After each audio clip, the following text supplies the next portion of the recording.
សួស្តីទាំងអស់គ្នាខ្ញុំបាទសេរ៉ូថ្ងៃនេះខ្ញុំមានខ្សែភាពយន្តមួយយកមកសម្រាប់ជជែកទាំងអស់គ្នាបានទស្សនាដែលសេរីមួយដែរគឺនិយាយអំពីបរិម្នាក់ដែលជាប៉ូលីសហើយគាត់ក៏បានស្លាប់ក្រោយមកក៏បានធ្វើការឲ្យទីស្នាក់ការអង្គភាពពិសេសមួយដែលមិនមែនចាប់មនុស្សប៉ុន្តែតាមចាប់បិសាចដែលបន្លំខ្លួនរស់នៅក្នុងភពផែនដីហើយចង់ដឹងសាច់រឿងល្អមួយយ៉ាងណាបន្តទៀតតអ្នកទាំងអស់គ្នាទៅទស្សនាការសម្ដែងរឿងរបស់ខ្ញុំទាំងអស់គ្នាប៉ុន្តែមុននឹងចូលដល់ការសម្ដែងរឿងសូមអ្នកទាំងអស់គ្នាកុំភ្លេចជួយចុច Subscribe និងចុចសញ្ញាកណ្ដឹងឲ្យខ្ញុំមួយផងសាច់រឿងយើងចាប់ដើមមកក៏មានបិសាចកថតម្នាក់បានរកគេចចេញពីការតាមចាប់របស់ភ្នាក់ងារពិសេសពីរនាក់ដែលម្នាក់គឺមានឈ្មោះថា Nick ហើយនិងម្នាក់ទៀតគឺជាលោកតារយហើយពួកគេកំពុងតែតាមចាប់បិសាចកថតនេះឲ្យរត់ផ្អើលពីទីក្រុងហើយចំណែកឯ Nick យើងកំពុងតែឈរតម្រង់កំភ្លើងបាញ់ទៅកាន់បិសាចកថមួយនោះក៏ស្រាប់តែមានឡានមួយបានហោះមកខ្ទាតបោកគាត់ឲ្យដួលខ្ពាករួចមកសាច់រឿងយើងក៏កាត់មកដល់3-4ថ្ងៃមុនហើយយើងក៏បានឃើញ Nick កំពុងតែជីករណ្ដៅដីមួយនៅក្រៅផ្ទះរបស់គាត់ហើយ Nick ក៏បានយកមាសមួយចំនួនបានកាប់ចូលទៅក្នុងរណ្ដៅមួយនោះរួចមកក៏បានយកដើមក្រូចមួយក៏ពីលើនោះទៀតផងដែរលុះព្រឹកឡើងមកដល់Nickកំពុងតែដេកប្រពន្ធរបស់គាត់ដែលមានឈ្មោះថា Julia នាងក៏បានមកបលែងលេងជាមួយនឹងគាត់ហើយក៏បានជ្រាបប្រាប់គាត់ថាដូចមានដើមក្រូចមួយដើមបានដុះនៅក្រៅផ្ទះរបស់ពួកគេហើយNickក៏បានឆ្លើយប្រាប់ទៅកាន់នាងថាគាត់ក៏មិនដឹងដែរហើយគាត់ក៏បានធ្វើជាគិតប្រហែលជាសញ្ញានៃភាពរុងរឿងឬក៏ផកសំណាងអីចឹងទៅហើយ Julia នាងក៏មិនជឿសម្ដីដែលNickបាននិយាយហើយពួកគេទាំងពីរក៏បន្តបលែងលេងជាមួយនឹងគ្នាហើយពេលនោះNickក៏បានសួរទៅកាន់ Julia វិញថានាងចង់បានផ្ទះឡានឬក៏របស់របរអ្វីសម្រាប់ខ្លួនឯងដែរឬអត់ប៉ុន្តែ Julia នាងក៏បានប្រាប់ទៅកាន់Nick វិញថាអ្វីដែលនាងចង់បានគឺគ្រាន់តែចង់រស់នៅជាមួយនឹងNickរៀងរហូតតែប៉ុណ្ណោះរីឯនៅកន្លែងការងាររបស់Nickបរិមម្នាក់ដែលមានឈ្មោះថា Bobby ហើយគេក៏ជាដៃគូរួមការងារពិសេសជាមួយនឹងNickរបស់យើងផងដែរហើយពួកគេទាំងពីរកំពុងតែនិយាយជាមួយនឹងគ្នាលើរឿងមានដែលពួកគេបានយកចេញពីក្រុមពួករស់ស៊ីគ្រឿងញៀនកាលពីយប់មិញហើយNickក៏បានប្រាប់ Bobby ថាគាត់បានយកអាមាសមួយចំនួននោះទៅកប់ហើយនឹងបានបន្តប្រាប់ Bobby ថាគាត់ចង់ដកខ្លួនចេញនិងគិតថាអាចនឹងមានបញ្ហាមួយចំនួននៅរឿងរ៉ាវដែលគាត់បានធ្វើនេះអាចប៉ះពាល់ទៅដល់ប្រពន្ធរបស់គាត់ផងដែរហើយ Bobby ក៏បានយកព្រមរួចមកគាត់ក៏បានប្រាប់ទៅកាន់Nickយើងវិញថាពួកគេគួរតែយកមាសទាំងអស់នោះទៅឲ្យម្ចាស់ដើមគេវិញបន្ទាប់ពីពួកគេបាននិយាយហើយក៏ប៉ូលីសម្នាក់បានរត់មកនិងបានប្រាប់ថាពួកគេបានទទួលដំណឹងរកឃើញនៅទីតាំងអាសយដ្ឋានរបស់មេគ្រឿងយន្តដ៏ធំម្នាក់ដែលមានឈ្មោះថា Gaza ហើយNickនិង Bobby ក៏បានបើកឡាននាំមុខក្រុមប៉ូលីសជាច្រើនដើម្បីទៅចាប់ Gaza ហើយនៅពេលដែលពួកគេបានទៅដល់ទីតាំងកន្លែងមេគ្រឿងយន្តមួយនោះហើយNickយើងក៏បាននាំក្រុមប៉ូលីសជាច្រើនបានចូលទៅកន្លែងឃ្លាំងមួយNickក៏បានកំភ្លើងសម្រាប់ពួកចោរពីម្នាក់ទៅម្នាក់ហើយគាត់ក៏បានឡើងទៅជន់លើតាមអាមេខ្លោងមួយនោះរួចមកក៏បានកលេសទៅឃើញ Bobby នៅពីខាងក្រោយហើយBobby ក៏បានដើរមកនិយាយជាមួយនឹងគេបានបន្តិចBobby ក៏បានយកកំភ្លើងបាញ់រះទៅកាន់Nickហើយធ្វើឲ្យគាត់ធ្លាក់ចុះមកខាងក្រោមពេលដែលNickបាក់ភ្នែកមកវិញអ្វីៗគ្រប់យ៉ាងនៅទីតាំងកន្លែងមួយនោះស្រាប់តែជាប់គាំងNickក៏បានដើរចេញមកខាងក្រៅហើយក៏បានងើយទៅលើក៏បានឃើញព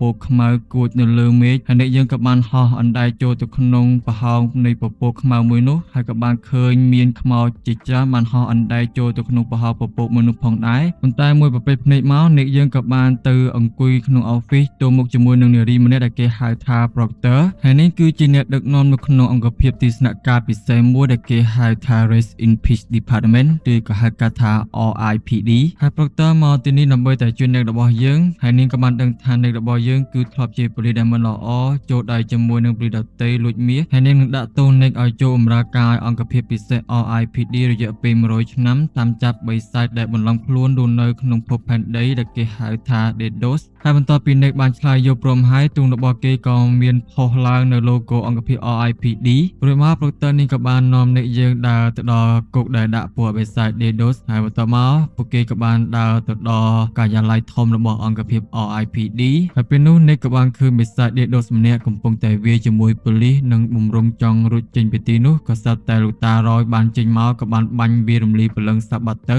ហើយ Proctor នេះក៏បានណែនាំខ្លួនNickគឺជាដៃគូថ្មីរបស់លោកតារយហើយពួកគេទាំងពីរក៏ទៅធ្វើការជាមួយនឹងគ្នាទៅកម្ចាត់ពួកបិសាច Dedos ដែលបានបន្លំខ្លួននៅក្នុងភពផែនដីហើយបន្ទាប់ពីស្វាគមន៍លេងសើចជាមួយនឹងគ្នាហើយលោកតារយនិងNickក៏បានចូលទៅក្នុងបន្ទប់ទឹកហើយគ្រាន់តែលោកតារយយកជើងមកគាត់ទៅចុចអាបង្គន់នោះពួកគេទាំងពីរក៏បានចេញមកវិញមកដល់ភពផែនដីវិញនៅក្នុងទីក្រុង Boston ហើយNickយើងក៏បានដើរចេញមកលីឡំជាមួយអារម្មណ៍ភ្ញាក់ផ្អើល ហើយលោកតារយក៏បាននាំនិកយើងទៅមើលគេធ្វើពិធីបុណ្យសពរបស់និកហើយនិកគឺបានតែឈរមើលជូលីប្រពន្ធរបស់គាត់ជាមួយនឹងអារម្មណ៍សោកសៅហើយពេលនោះជូលីកំពុងតែកាត់ទុកបាត់បង់និកបប៊ីក៏បានដើរមកអបលងនាងហើយនិកយើងក៏បានដើរទៅជួបជាមួយនឹងជូលីប៉ុន្តែជូលីគឺមិនស្គាល់គេនោះទេហើយនិកយើងក៏បានត្រឡប់ទៅវិញទៅជួបជាមួយនឹងលោកតារយហើយបន្ទាប់មកលោកតារយក៏បានប្រាប់និកថាគេមិនមែនមានរូបរាងដូចនិកពីមុននោះទេហើយលោកតារយក៏បានឲ្យ ID កាតទៅឲ្យនិកមើលហើយនិកក៏ទើបតែដឹងថារូបរាងពិតរបស់គាត់គឺជាបុរសចំណាស់ជនជាតិចិនម្នាក់ចំណែកលោកតារយរូបរាងពិតរបស់គាត់គឺ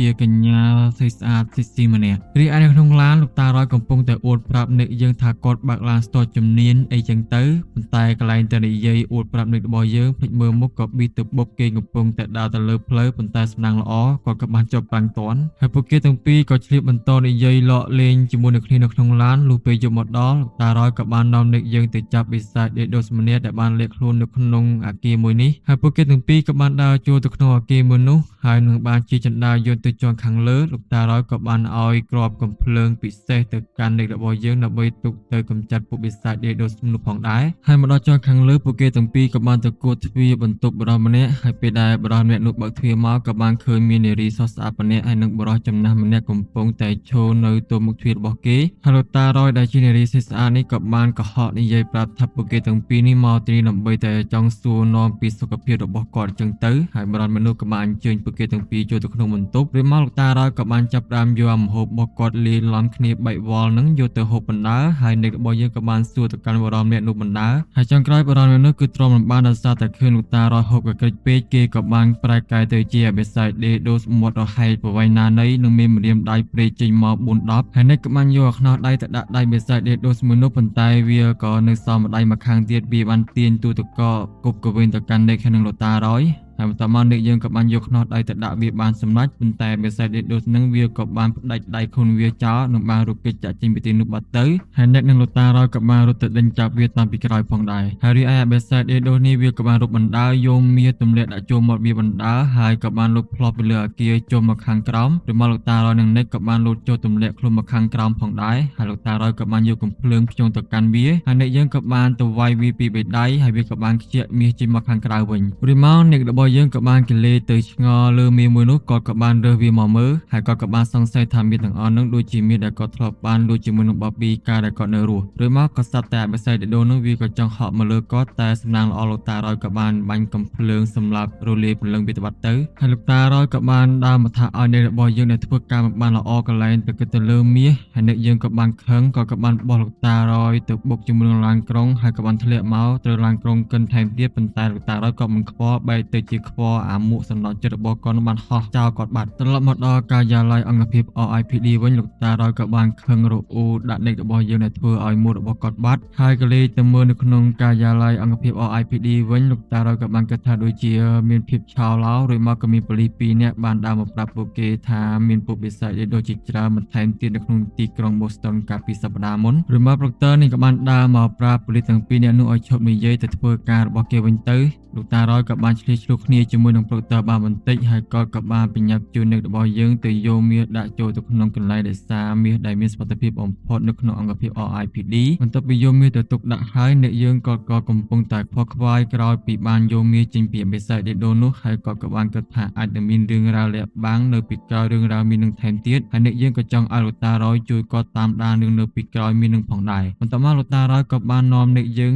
ទៅជួបជាមួយនឹងបុរសម្នាក់ដែលមានឈ្មោះថា Elliot ហើយ Elliot ក៏ជាបិសាចដេដូដែលបានលាក់ខ្លួននៅក្នុងភពផែនដីប៉ុន្តែលោកតារយក៏មិនបានធ្វើអីគេនោះទេហើយទុកគេដើម្បីមានប្រយោជន៍សួរនាំពីពួកអបិសាចដេដូដទៃទៀតហើយអ្នកយើងក៏បានទៅសួរនាំ Elliot អំពីរឿងរ៉ាវមាសប៉ុន្តែ Elliot ក៏បានឆ្លើយប្រាប់ថាមាសនឹងគឺអត់មានប្រយោជន៍អីទេដូច្នេះហើយអ្នកយើងក៏បានប្រើយុទ្ធសាស្ត្រឲ្យមាសនោះទៅឲ្យ Elliot ហើយបន្ទាប់មកអ្នករបស់យើងនិងលោកតារយក៏កំពុងអង្គុយក្នុងឡានចាំតាមដាន Elliot យើងពីចម្ងាយតែមួយសន្ទុះក្រោយមកក៏បានឃើញឡាន Bobby ជិះមកហើយ Elliot យើងក៏បានយកអាមីនម្ដុំនោះ នោះហុចទៅឲ្យ Bobby ឬមក Bobby ក៏បានបើកឡានជិះទៅបាត់ទៅហើយលោកតារយនិង Nick ក៏បានបើកឡានតាមដានពីក្រោយរហូតទៅដល់ផ្ទះរបស់ Julia ហើយលោកតារយក៏បានប្រាប់ Nick ថាប្រហែលជា Bobby ទៅផ្ទះរបស់ Julia ទៅដេកជាមួយនឹងនាងអញ្ចឹងទៅប៉ុន្តែ Nick របស់យើងក៏គិតថា Bobby មិនមែនទៅដេកជាមួយនឹង Julia ដូចដែលលោកតារយនិយាយនោះទេក៏ហ៊ានភ្នាល់ក៏លេបមកកាន់ Bobby ក៏បានយកកាដូទៅឲ្យ Julia ហើយក៏បានឆ្លៀតសួរនាងថាតើ Nick ធ្លាប់បានកក់អ្វីមួយលេបបាំងនាងដែរឬអត់ហើយពេលនោះ Julia នាងក៏បាននឹកឃើញទៅដល់ដើមក្រូចមួយដើមដែលនៅខាងក្រោយផ្ទះរបស់នាងហើយ Julia នាងក៏បាននាំ Bobby ទៅមើលហើយ Bobby ក៏បានដកដើមក្រូចនោះមកក៏បានឃើញមាសមួយចំនួនដែល Nick របស់យើងបានកប់កាលពីល្ងាចថ្ងៃនោះហើយ Julia នាងក៏បានភ្ញាក់ផ្អើលនិងបានគិតថាប្រហែលជា Nick យើងបានលួចមាសទាំងអស់ហ្នឹងហើយ Bobby ក៏បានធានាថានឹងយកមាសទាំងអស់ហ្នឹងទៅកាន់ទីស្នាក់ការរបស់ប៉ូលីសលោកតារយបន្ទាប់ពីបានឃើញថា Nick បានលាក់មាសជាច្រើននៅខាងក្រោយផ្ទះក៏បានយកកំភ្លើងភ្ជុំក្បាល Nick និងបានសួរថាហេតុអ្វីបានជា Nick លាក់បាំងរឿងនឹងមិនប្រាប់គាត់រួចមក Nick យើងក៏បានបញ្យល់ប្រាប់លោកតារយគេគ្រាន់តែចង់លួចយកមាសទាំងអស់ហ្នឹងមកដើម្បីដូរជាលុយដើម្បីចាយជាមួយប្រពន្ធរបស់គេហើយនឹងធ្វើឲ្យជីវភាពរបស់គេប្រសើរឡើងតែប៉ុណ្ណោះហើយលោកតារយក៏នៅតែថាឲ្យ Nick របស់យើងក៏ទ្រាំលំបានក៏បានដាក់គាត់ពីបេដៃចំកណ្ដាលមុខចំណែក Bobby ក៏បានយកមាសទាំងអស់នោះទៅដាក់ចូលទៅក្នុងហឹបមួយរួចមកគេក៏បានទៅកន្លែងមួយលោកតារយនិង Nick ក៏បានដើរតាមពីក្រោយហើយ Bobby ក៏បានអង្គុយចាំនរណាម្នាក់នៅពេលនោះលោកតារយនិង Nick ក៏បានធ្វើជាឈរនិយាយជាមួយនឹងគ្នាហើយរួចមកក៏មានបុរសម្នាក់ក៏បានចូលមកអូកាឡាចង់ញ៉ាំលោកតារយដែលគេមើលឃើញថាលោកតារយគឺជារូបរាងស្អាតហើយលោកតារយក៏បាននិយាយថាឲ្យគេពីវិមាត់ហើយគេក៏បានដាក់ជើងទៅបាត់ទៅហើយបន្ទាប់មកពួកគេទាំងពីរក៏បានឃើញបុរសមាសធំម្នាក់បានដើរទៅយកប្រអប់ហឹបនោះពី Bobby ហើយលោកតារយនិង Nick ចាំការគេក៏បានដើរតាមបុរសម្នាក់នោះហើយ Nick យើងក៏បានយកកំភ្លើងភ្ជុំក្បាលបុរសម្នាក់នោះហើយក៏បានអូសគេចូលទៅក្នុងបន្ទប់កាត់សាច់មួយហើយលោកតារយនិង Nick ក៏បានសួរនាំរឿងរ៉ាវមានមិនទាន់ចប់ផងហើយបេសែកដេដូនឹងវាក៏បានយកមុខវាទៅញីជាមួយនឹងម្សៅលើដៃរបស់ Nick ហើយវាក៏បានប្រែទៅជាបេសែកដេដូកធាត់ម្នាក់ដែលយើងបានឃើញកាលពីដើមរឿងហើយបេសែកកធាត់វាក៏បានរត់ទម្លូទ្វារចេញមកខាងក្រៅចូលទៅក្នុងទីក្រុងលោកតារយនិង Nick ក៏បានរត់ដេញតាមវាផងដែរហើយបន្ទាប់មកបេសែកកធាត់វាក៏បានឡើងជន់លើឡានហក់ទៅទុំលើអគារហើយនៅពេលដែលវារត់ជន់ទៅលើអគារលោកតារយក៏បានយកកំភ្លើងព្រួញរបស់គាត់បាញ់ទៅជាប់គូរបស់វាតែបេសែកកធាត់ក៏បន្តរត់ឡើងទៅលើអគារតោងលោកតារយយើងទៅជាមួយដែរហើយពេលនោះដែរក៏ធ្វើឲ្យបារម្ភម្នាក់កំពុងតែបើកឡានក៏លេចឃើញមើលតាមកញ្ចក់មានសេះស្អាតម្នាក់កំពុងតែតោងអីចម្លែកហើយក៏បានមើលមកក៏ធ្វើឲ្យឡានជាច្រើនទីមកបុកគាត់ផ្អើលពេញទីក្រុងហើយបង្ក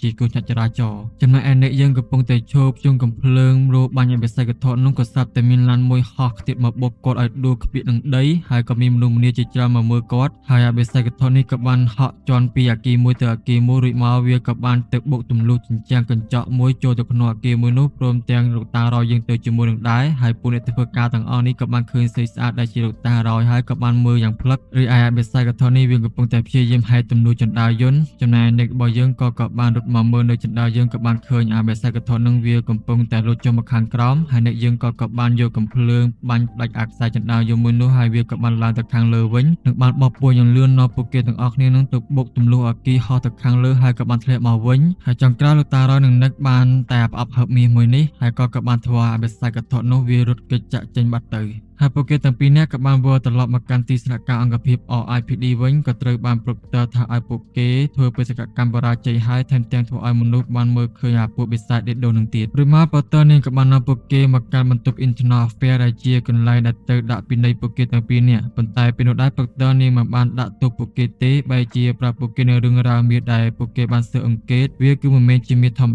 តាទេមាសទាំងអស់បើសិនជាមាននរណាម្នាក់បានយកវាទៅផ្គុំវានឹងក្លាយទៅជាវត្ថុបុរាណពិសេសមួយហើយនឹងជួយបើកទ្វារនរកនិងជួយឲ្យមានពលឹងខ្មោចនឹងបានធ្លាក់មកកាន់ភពផែនដីយើងដូច្នេះហើយពួកបិសាចដេដូទាំងអស់នឹងវាចង់លួចយកមាសទាំងអស់ដើម្បីផ្គុំឡើងកើតចេញជាវត្ថុបុរាណពិសេសនោះដើម្បីបើកទ្វារនរកហើយប៉ូទ័រនេះក៏បានប្រាប់ទៀតថាវត្ថុបុរាណដែលផ្គុំពីមាសនោះត្រូវបានបំបែកជាបំណែកអស់ហើយកាលពី 3000 ឆ្នាំមុនហើយបើសិនជាពួកបិសាចដេដូទាំងអស់នឹងវាចង់បានមាសទាំងអស់យកទៅផ្គុំជាវត្ថុបុរាណពិសេសនោះវាក៏មិនអាចទៅរួចដែរដោយសារតែមាសមួយចំនួនត្រូវបានរក្សាទុកយ៉ាងមានសុវត្ថិភាពនៅក្នុងទីស្នាក់ការអង្គភាព RIPD ហើយនៅរឿងចុងក្រោយមួយទៀតដែលប៉ូទ័រចង់ ប្រាប់ទៅកាន់លោកតារយនិងនិកថាពួកគេគឺត្រូវបានលុបឈ្មោះឈប់ធ្វើការឲ្យអង្គភាព RIPD តទៅទៀតហើយបន្ទាប់ពីនឹងហើយនិកយើងក៏បានទៅជួបជាមួយនឹងជូលីប្រពន្ធរបស់គាត់កំពុងតែរត់ហាត់ប្រាណហើយនិកយើងក៏បានយកដៃរបស់គាត់ទៅប៉ះមាត់របស់ជូលីដែលធ្វើឲ្យនាងគឺមានអារម្មណ៍ថាដូចជាដៃរបស់និកកំពុងតែប៉ះមាត់របស់នាងហើយជូលីនាងនៅតែមិនអាចទទួលយកបាននៅពេលដែលនាងបើកភ្នែកមកឃើញបរិយាចំណាស់ម្នាក់នោះកាលពីលើកមុនលោកតារយក៏បានប្រាប់ឲ្យនិកយើងឈប់ខ្វល់ខ្វាយនិងគិតពីជូលីតទៅទៀតដោះលែងឲ្យនាងមានសេរីភាពនិងកុំឲ្យនាងមានអារម្មណ៍ថាជាពាក់ចំពាន់ជាមួយនឹងនិកយើងដែលជាខ្មោចមិនអាចវិលត្រឡប់ទៅស្រឡាញ់គ្នាជាមួយនឹងនាងបានទៀតទេហើយនិកយើងក៏បានថាឲ្យលោកតារយជាមួយនឹងពាក្យសម្ដីធ្ងន់ធ្ងរហើយពីនោះដែរលោកតារយក៏មានអារម្មណ៍ថាស្រេកយ៉ាងខ្លាំងក៏បានទៅអង្គុយលេងភ្លេងជើងនៅក្បែរមាត់ទឹកបន្ធូរអារម្មណ៍ទៅហើយអ្នកយើងក៏បានទៅសុំទោសលោកតារយហើយក៏បានដឹងថាគាត់ខុសដែលថាឲ្យលោកតារយរៀងជ្រុលធ្វើឲ្យគាត់រៀងខូចចិត្តអីចឹងទៅហើយបន្ទាប់មកអ្នកយើងក៏បានទៅសុំទោសលោកតារយរួចហើយពួកគេទាំងពីរក៏បានសហការគ្នាទៅធ្វើការជាលើកចុងក្រោយមុននឹងអង្គភាព RIPD បានបញ្ឈប់ពួកគេហើយពេលនោះដែរពួកគេទាំងពីរក៏បានសង្ស័យទៅលើ Bobby និងគិតថា Bobby នឹងក៏ជាបិសាចដេកដូរដែរហើយពួកគេទាំងពីរក៏បានសម្រេចចិត្តទៅតាមដាន Bobby ហ្មងទៅរួចឯ Bobby នៅវិញក៏បានទៅជួបជាមួយនឹងបរិមម្នាក់នៅក្នុងហាងមួយហើយក៏បានយកអាស្វែពាក់កណ្ដាត់នឹងទៅឲ្យបរិមម្នាក់នោះហើយយើងក៏មិនដឹងថាក្នុងគោលបំណងអ្វីដែរលុះដល់ថ្ងៃបន្ទាប់ជូលីនាងក៏បានខលទៅ Bobby ប្រាប់គាត់ថានាងបានជួបបរិមចំណាស់ជនជាតិចិនកាលពីលើកមុននៅពិធីបុណ្យសពរបស់និកម្ដងទៀតហើយនាងក៏មានអារម្មណ៍ថាប្លែកនៅពេលដែលនាងកំពុងនិយាយជាមួយនឹងតាចានវ៉ែននោះក៏មានអារម្មណ៍ថាដូចជាកំពុងនិយាយជាមួយនឹងនិកហើយមើលទៅ Bobby ហើយបីដូចជាគាត់សង្ស័យទៅលើតាចានវ៉ែននោះដែរថាដូចជាធ្វើការឲ្យអង្គភាព RIPD អញ្ចឹងទៅហើយគាត់ក៏បានណាត់ជួបជាមួយនឹងជូលីថានឹងទៅញ៉ាំអាហារថ្ងៃត្រង់ជាមួយនឹងនាងហើយបន្ទាប់មកលោកតារយក៏បានទៅគូទ្វារផ្ទះរបស់ Bobby នឹងចង់សួរសំណួរខ្លះទៅកាន់គេហើយពេលនោះដែរ Bobby ក៏បានជើញលោកតារយដែលជាសេះស្អាតនឹងចូលទៅក្នុងផ្ទះហើយពួកគេទាំងពីរក៏បាននិយាយជាមួយនឹងគ្នាបានមួយភ្លែត Bobby យើងក៏ត្រូវបាននិកចាប់ជុំកំភ្លើងទៅកាន់គេហើយនិកយើងក៏បានប្រោសឲ្យ Bobby ដោះបន្តោងខ្សែដៃគេចេញមកហើយ Bobby យើងក៏ព្រមដោះចេញហើយរួចមកផ្ទះរបស់ Bobby នឹងក៏ស្រាប់តែដួលរលំបាក់បែកអស់រលីងហើយយើងក៏បានដឹងថា Bobby ក៏ជាពួកបិសាចដេកដូននឹងផងដែរហើយលោកតារយក៏បានរកឃើញមាសដូចជាសញ្ញាគុណនៅក្នុងផ្ទះរបស់ Bobby ហើយបន្ទាប់មកពួកគេក៏បានចាប់ Bobby ចូលទៅក្នុងទីស្នាក់ការអង្គភាព RIPD ហើយលោកតារយក៏បានឆែកខ្លួន Bobby ក៏បានរកឃើញអាដុំស្វែពាក់កណ្ដាត់ទៀតរួចមកលោកតារយក៏បានយកមាសនិងដុំស្វែពាក់កណ្ដាត់នឹងទៅកាន់កន្លែងដែលគេទុកដាក់មាសហើយអ្នកស្រីប៉ូលីម្នាក់នេះក៏បានបោះអាដុំស្វែពាក់កណ្ដាត់ចូលទៅក្នុងកន្ត្រករួចមកក៏ធ្វើឲ្យអាដុំស្វែពាក់កណ្ដាត់ទៀតវាបានផ្គុំគ្នាឡើងមកហើយវាក៏បានផ្ទុះចេញជាធម្មពលពិសេសធ្វើឲ្យពួកគេទាំងអស់នៅក្នុងអង្គភាព RIPD ជាប់គាំងអស់រលីងហើយក្រុមការរបស់ពួកបិសាចដេកដូទាំងអស់នឹងវាក៏បានសម្រេចបន្តមកវាក៏បានចូលទៅលួចមាសទាំងអស់ចេញពីទីនោះនិងបានវិលត្រឡប់មកកាន់ភពផែនដីវិញយ៉ាងងាយស្រួលហើយនៅក្នុងអង្គភាព RIPD ក៏មកជាធម្មតាវិញដោយមករងចាំយូរពួកបិសាចដេកដូទាំងអស់នឹងវាក៏បានប្រមូលយកមាសទាំងអស់ឡើងទៅលើអាគារនិងចាប់ផ្ដើមរៀបចំផ្គុំឡើងដើម្បីឲ្យខ្លាចទៅជាវត្ថុបុរាណពិសេសដើម្បីបើកទ្វារនរោឲ្យព្រលឹងខ្មោចទាំងអស់ចុះមកកាន់ភពផែនដីរីឯអ្នកនិងលោកតារយជាមួយនឹងប៉ូលីសផ្សេងៗទៀតក៏បានមកដល់ភពផែនដីដែរហើយក៏បានបើកការវាបហាបាញ់សម្លាប់ពួកបិសាចដេកដូទាំងអស់នោះហើយចំណែកបិសាចដេកដូម្នាក់វាក៏បានចេញមកយកកំភ្លើងបាញ់រះ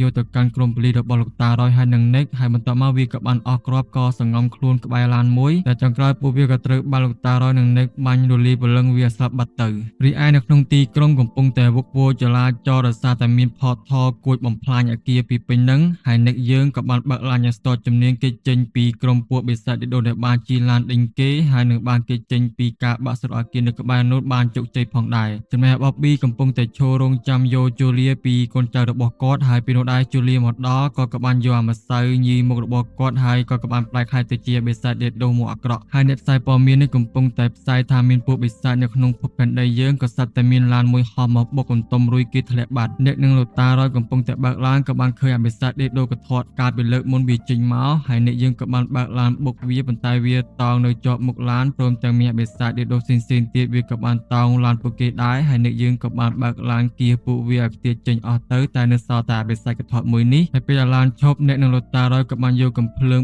3ដើមខ្ជង់នៅមុខវាហើយក៏បានបាញ់រំលាយព្រលឹងវាស្លាប់បាត់ទៅរួចមកពួកគេទាំងពីរក៏បានប្រញាប់ប្រញាល់ឡើងទៅលើអគារប៉ុន្តែលោកតារយក៏បានលន់មាត់មើលទៅលើចណ្ដាលប្រមាណ100ជាន់មិនដឹងថាកាលណាបានឡើងដល់រីឯ Bobby ក៏បានចាប់ជូលីមកលើអគារហើយគេក៏បានយកមាសមួយដុំដូចសញ្ញាគុណនឹងទៅដាក់ចូលនៅក្នុងឧបករណ៍បុរាណពិសេសនោះដើម្បីឲ្យបង្គ្រប់ពេញលេញប៉ុន្តែរឿងមួយទៀតដែលគេទៅធ្វើគឺយកឈាមរបស់ជូលីមកបូ ជាផងដែរតែពេលនោះដែរ Nick និង Rotaro ក៏បានមកដល់តែមិនអាចធ្វើអី Bobby បានដូច្នេះហើយ Bobby ក៏បានយកអាឈើទៅចាក់ពោះរបស់ Julia ធ្វើឲ្យនាងចេញឈាមហើយឈាមរបស់ Julia ក៏បានហូរទៅជ្រាបចូលទៅក្នុងឧបករណ៍បុរាណពិសេសនោះដែលធ្វើឲ្យបញ្ចេញថាមពលបើកទ្វារ Portal នរោឲ្យព្រលឹងពួកបិសាចខ្មោចទាំងអស់វាបានចុះមក Rotaro និង Nick ក៏បានបាញ់កាំភ្លើងសម្លាប់ពួកបិសាចដែលដុតទាំងអស់នោះហើយ Rotaro ក៏បានទៅព្យាយាមដកអាដុំមាសដូចសញ្ញាគុណនឹងចេញពីឧបករណ៍បុរាណពិសេសនោះប៉ុន្តែដកវាមិនចេញ Nick ក៏បានទៅហក់វាយជាមួយនឹង Bobby តែក៏ត្រូវ Bobby ចាប់កវាត់គាត់ទៅម្ខាងរួចហើយវាក៏បានយកដុំថ្មវាយ Nick របស់យើងហើយចំណែកឯ Rotaro បានព្យាយាមតោងខ្សែធ្វើឲ្យឡាននៅលើនោះវាក៏បានធ្លាក់មកកំទេចឧបករណ៍ពិសេសនោះហើយ Portal វាក៏បានលេខដំណើរការបិទទ្វារនរកនិងអ្វីៗក៏មកប្រែជាធម្មតាវិញចំណែក Bobby ក៏បានងាកមកក៏ត្រូវបាន Nick យើងបាញ់សម្លាប់វារលាយព្រលឹងចេញពីផែនដីនេះទៅ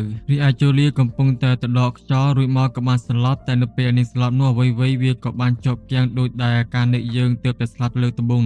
ហើយ Nick យើងក៏បានរត់ទៅជួបជាមួយនឹង Julia តែពេលនោះហើយ Julia នាងក៏បានឃើញរូបរាង Nick ជា Nick ម្ដងទៀតហើយនាងក៏មានអារម្មណ៍ថាសប្បាយចិត្តនិងរំភើបយ៉ាងខ្លាំងហើយបន្ទាប់មកពួកគេទាំងពីរនាក់ក៏បានថាមាត់គ្នាហើយ Julia នាងក៏បានប្រាប់ Nick ថានាងមិនអាចឃ្លាតឆ្ងាយពីគាត់បានទៀតទេតែ Nick យើងក៏បានប្រាប់ទៅកាន់នាងវិញថានាងត្រូវតែមានជីវិតដួលត្រឡប់ទៅវិញហើយ Nick យើងក៏បាននិយាយលាគ្នាជាមួយនឹង Julia ហើយ Julia នាងក៏បានភ្ញាក់ដឹងខ្លួនវិញកំពុងតែដេកនៅក្នុងមន្ទីរពេទ្យត្រូវបានគេព្យាបាលហើយចំណែកឯលោកគ្រូពេទ្យកំពុងតែឈោមមើល Julia នេះគឺជាកញ្ញា Proctor យើងនឹងឯងហើយ Proctor នាងដឹងថា Julia ភ្ញាក់មកវិញគឺធម្មតាហើយនាងក៏បានដើរចេញទៅខាងក្រៅហើយបានប្រាប់ Nick ថា Julia គឺបានជាសះស្បើយហើយលេងអីហើយពេលដែលពួកគេដើរចេញមកខាងក្រៅវិញ Proctor នាងក៏បានដាក់ទោសឲ្យ Nick ជាមួយនឹងលោកតារយធ្វើការឲ្យអង្គភាព RIPD រយៈពេល53ឆ្នាំបន្ថែមទៀតដោយមិនអាចតវ៉ាបានរួចមក Proctor នាងក៏បានយកមួកសំណាប់ចិត្តរបស់លោកតារយទៅបកគលឲ្យគាត់វិញហើយនាងក៏បានទៅខំគ្រឿតជាមួយនឹងពុកមាត់លោកតារយហើយនាងក៏បានដើរចេញទៅបាត់ចំណែកលោកតារយដឹងថា Nick យើងគឺមិនចូលចិត្តរូបរាងដែលជាមនុស្សចាស់ក៏បានឲ្យរូបរាងថ្មីទៅកាន់ Nick របស់យើងគឺជាក្មេងស្រីខ្ជិះជូតម្នាក់ហើយពួកគេក៏បានបើកឡានទៅបន្ត